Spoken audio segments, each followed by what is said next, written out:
3 ways to help a teen who's being bullied without pushing them away.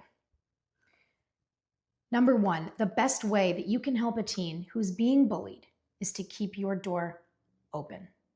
And by that, I'm talking about open communication and also your own physical presence. So, the best way is to actually start this from the day that your kid is born. Now, that's not to say that it's too late, so just wait a second, I'll get there. But if you can start this from day one, you will find how good it can work in your favor and in your kids' favor as they grow into their adolescence. So, first of all, if you didn't do that, if you find that you have a more segregated household, you didn't really spend a lot of time while the kids are growing up, maybe you were busy with your career or so forth, but whatever it may be, if you find that you did not have these open door policies right from when the kids were little, then there are still things that you can do now. Number one, admit to your kid. That's a tough one, but you can admit that you've been absent a little bit and that you want to do better. Apologize for not always telling them anything. Apologize for not always letting them in to tell you stuff. Tell them you're here to do better now and to be the best parent you can possibly be. When you admit to mistakes or regrets that you have, you're already building such a vulnerable and solid foundation for your relationship with your teen that you will find that they may still open up to you sooner rather than later. If your child is younger, though, remember this. The open door policy starts from the day that they are born. Now, I know they can't talk yet, so it really comes into play, toddler, young kid, big kid. This goes right into the silly stuff. So laughing at their ridiculous jokes, learning about Pokemon. That's a really good one. Man, do I know a lot about Pokemon. Watching gymnastics tricks over and over and over again that you've seen 1 million times and still acting interested and supportive. Soccer tricks, hockey tricks, anything. Just, mom, look at me. Mom, look at me. You can do it. And it doesn't take much out of your day.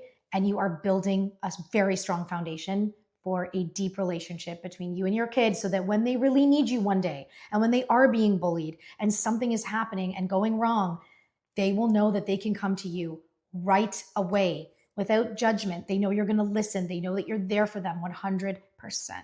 And that's the importance of laying this kind of foundation. Number 2, be there.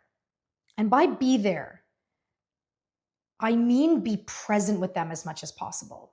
So that doesn't mean coming home from school and letting them go hide away in their rooms doing who knows what, maybe some homework, maybe some time on their device, maybe reading by themselves, piddling around in there. It doesn't matter, but invite the presence. So instead of just letting everybody in the family withdraw to their own spaces when the school day is done, try something different. Try to come up with a reason to be together, even if it's nothing major. So, hey, you needed a new hat. Let's go to the store and get that today. Hey, I know you really needed a new pair of jeans. Let's go buy those because that'll be good for the new season coming up. Whatever it may be, find a way to be together. And sometimes it's even just about sitting there. So, at the table, if everyone's just kind of sitting around and waiting for dinner, maybe you're waiting for something to cook on the stove, don't instantly go to your device and show your kid that you're not really there. You're there, but you're not really there. Or checking a last minute email from the day or whatever it may be. Just be there. Try just sitting at the table without a device in your hand, without a book in your hand, without anything to distract you. Just sit there as though you're just waiting for the meal or taking a break or whatever it may be. And you'll be surprised how many times your teen comes to you and might tell you something or ask you a question or maybe just sit there with you.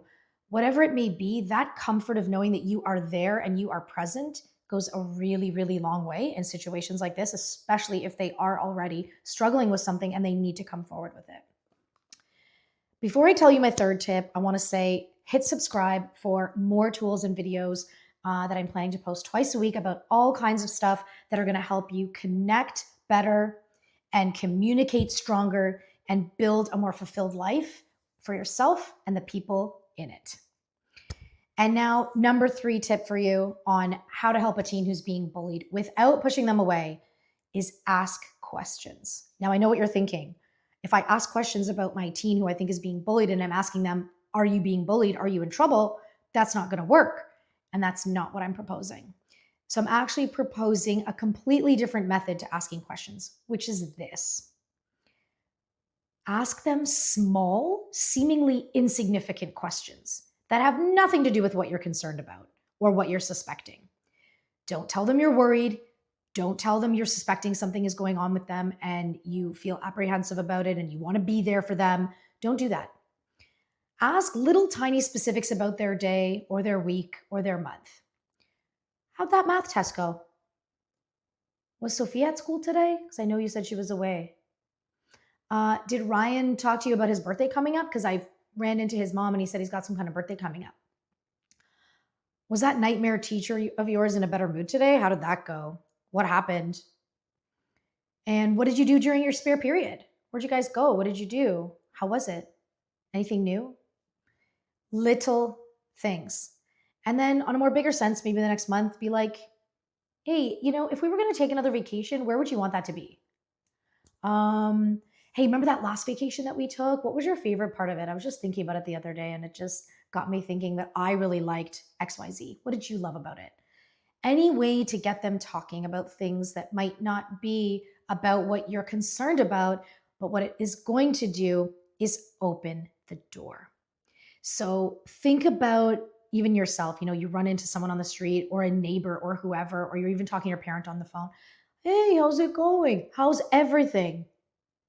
How are you supposed to answer that? Everything is fine. Yeah, good. How are you even supposed to think about anything going on in your life that you even want to talk to that has greater depth and meaning when such a broad question is presented to you? And same thing we do with our kids, right? How was your day? What are they going to say? Good. No, people rarely going to come out and be like, yeah, it was terrible because blah, blah, blah, blah, blah. That just doesn't happen. We're like pre-programmed to just say, fine, good, and then we move on and we never go deep. It's time to go deep, to get those deeper relationships and to make sure that you are there for your teen if they need you. So think small and casual and specific, and this will eventually get them to open up about things. Maybe it won't be day 1 or 2 or 3, but if there's something going on and you can show your kid that you are there with open doors, that you are fully present in the moment, and that you're having little conversations with them because you care and because you want to know what they think about this or that or how things went, you will find that they will open up and they will be there for you and you will be there for them when they need you the most. Thanks for watching. And I'm going to direct you to another video right now, which is actually all about my anti-bullying and mental health books that you could check out. It's really all about this notion of open and honest communication and how many problems I could actually solve in the whole bullying and mental health space. I'll see you there.